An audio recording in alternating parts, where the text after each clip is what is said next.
Hello and welcome to the session on ASP.NET HTML Server Controls।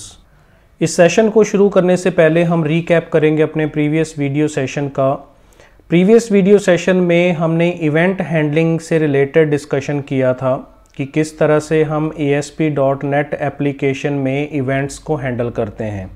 अभी तक हमने previous video sessions में जितने भी एप्लीकेशंस डिज़ाइन किए हैं, एग्जांपल के तौर पे हमने जो इनको इम्प्लीमेंट किया है उन सभी में हमने मैक्सिमम क्लिक इवेंट का यूज़ किया है और उसी के बारे में हमने बटन पर क्लिक इवेंट को समझा प्रीवियस वीडियो सेशन में कि इवेंट हैंडलिंग किस तरह से काम करती है और इवेंट ड्रिवन प्रोग्रामिंग को हम कैसे यूज़ कर सकते हैं। आज के इस वीडियो सेशन में हम HTML के सर्वर कंट्रोल्स के बारे में डिस्कशन करेंगे। HTML के सर्वर कंट्रोल्स जो हैं वो बेसिकली HTML के ऐसे एलिमेंट्स होते हैं जिनमें कुछ खास एट्रीब्यूट्स यूज़ करके हम उनको सर्वर साइड पर एक्सेस कर सकते हैं। अगर हम डिफ़ॉल्ट बात करें तो HTML एलिमेंट्स जो हैं ASP.NET में वेब पेजेस पर अवेलेबल नहीं होते हैं, उनको सर्वर पर एक्सेस नहीं किया जा सकता है। उसके लिए हमें कुछ ऐसे एट्रीब्यूट्स यूज़ करने पड़ते हैं जिसकी हेल्प से वो सर्वर पर काम करने में कैपेबल हो जाते हैं। तो नॉर्मली अगर हम उन एट्रीब्यूट्स को यूज़ ना करें तो वो एक सिंपल टेक्स्ट की तरह ही ब्राउज़र में बिहेव करेंगे। तो HTML एलिमेंट्स को अगर हमें सर्वर कंट्रोल्स के रूप में यूज़ करना है तो उसमें हमें पहला attribute run at server value के साथ हमें इस एट्रीब्यूट को यूज़ करना होता है और दूसरा हर एलिमेंट को आइडेंटिफाई करने के लिए उसे कोई ना कोई ID देनी ज़रूरी होती है, उसकी पहचान के लिए, उसकी आइडेंटिफिकेशन के लिए। इन दोनों एट्रीब्यूट्स को यूज़ करके हम किसी भी HTML एलिमेंट को सर्वर कंट्रोल के रूप में ASP.NET एप्लीकेशन में यूज़ कर सकते हैं। तो कुछ कॉमनली यूज्ड होने वाले HTML कंपोनेंट्स में बटन को हम यूज़ करते हैं। इसी तरीके से रीसेट और सबमिट का बटन होता है। टेक्स्ट का यूज़ किया जाता है यूज़र से टेक्स्ट की वैल्यू इनपुट करवाने के लिए। टेक्स्ट एरिया का यूज़ कर सकते हैं, radio button, check boxes, drop down list या नॉर्मल एक सिंपल लिस्ट। फाइल का यूज़ किया जा सकता है, पासवर्ड का यूज़ करते हैं, इमेज का, टेबल का और हॉरिजॉन्टल रूल का। ये सभी ऐसे एलिमेंट्स हैं जिनको हम HTML में टैग्स की हेल्प से फॉर्म डिज़ाइनिंग करते टाइम यूज़ करते हैं। अगर हम ASP.NET में इस HTML के सर्वर कंट्रोल्स को यूज़ करें तो हमने यहाँ पर एक सिंपल सा एप्लीकेशन बनाया है जिसमें हम यूज़र से उसका नेम इनपुट करेंगे और उसे सर्वर पर कैसे एक्सेस किया जाता है और कैसे उसे यूज़ करने में कैपेबल बनाया जाता है उसी के बारे में हम इसको डिस्कस करने वाले हैं। तो ये डिज़ाइन हो गया। उसके बाद बैकएंड कोड के अंदर हमें दो जगह पे कोडिंग करने की ज़रूरत होती है। जैसा कि पहले नंबर पे हम देख सकते हैं कि टेक्स्ट बॉक्स हमने लगाया, उसके लिए हमने ID रखी text box 1, run at server को यूज़ किया। इसी तरीके से बटन के लिए भी हमने ID रखी बटन 1 और रन एट सर्वर को यूज़ किया। तो ये सर्वर कंट्रोल्स बनाने के लिए इसका यूज़ किया जाता है। अब इसको अगर हम एग्जीक्यूट करने की बात करें, बैकएंड कोड की बात करें, तो यहाँ पर देखिएगा दो इम्पॉर्टेंट कोड लिखे गए हैं जिसमें रिक्वेस्ट और रेस्पॉन्स।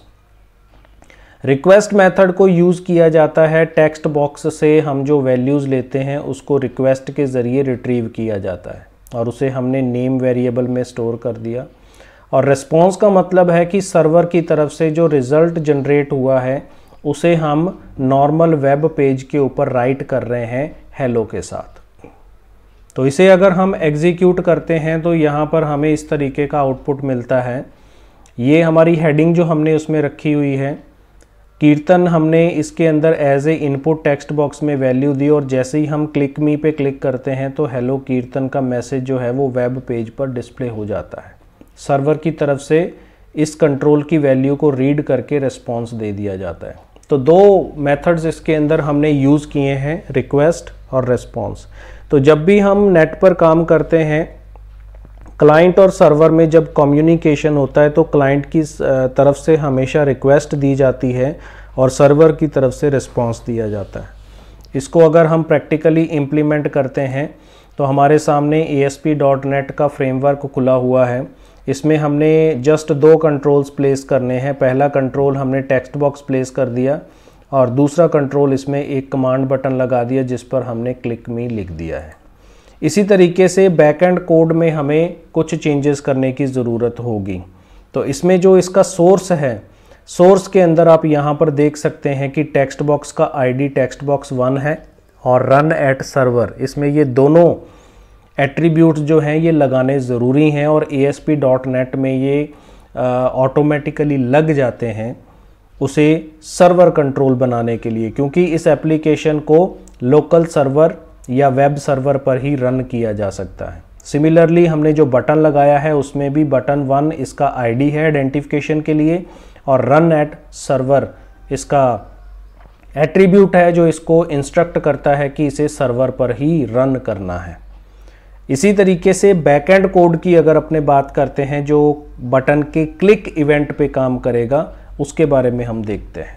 कोड विंडो में हम स्टार्ट करेंगे वेरिएबल से। स्ट्रिंग डेटा टाइप में हमने नेम नाम का वेरिएबल लिया और इसमें हमने रिक्वेस्ट मेथड को कॉल किया और डॉट फॉर्म पे हमने जो टेक्स्ट बॉक्स लगाया है उसका ID यहाँ पर दिया गया है। तो यहाँ पे आप देख सकते हैं टेक्स्ट बॉक्स 1 हमने लिखा है। इसी वजह से ID का रोल कहाँ पे आता है कि हमें सर्वर को ये बताना होता है कि हम कौन से कंट्रोल की वैल्यू को एक्सेप्ट करने वाले हैं।